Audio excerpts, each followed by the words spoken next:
Hello guys, welcome back to our channel Excel Tech and Tricks. In this video, we are going to discuss how to use goal seek in Excel.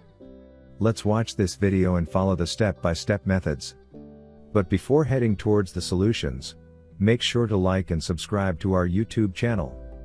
Now, let's move on to know how to use goal seek in Excel. Steps to use goal seek in Excel. Goal seek is used when you know the results you want from a formula but are still determining the input value needed to achieve it. You work backward by setting the desired outcome and letting Excel adjust the input variable to find the solution. Let's see how to use the goal seek. Set up your data so that you have a formula cell and a changing cell dependent on the formula cell. Go to the Data tab. Then Forecast Group.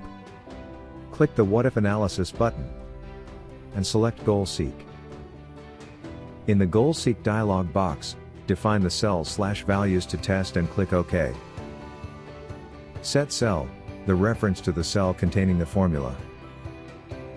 To value, the formula result you are trying to achieve. By changing cell, the reference for the input cell that you want to adjust.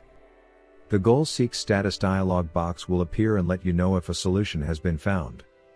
If it succeeded, the value in the changing cell will be replaced with a new one.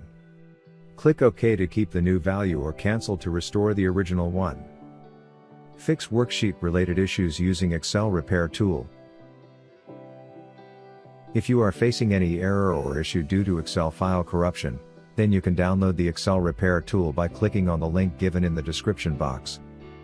This software is designed with an advanced algorithm to repair all sorts of damages, corruption, and errors in the Excel file. Therefore, just try it and see how it works. So, this is all about how to use goal seek in Excel for multiple cells in easy steps.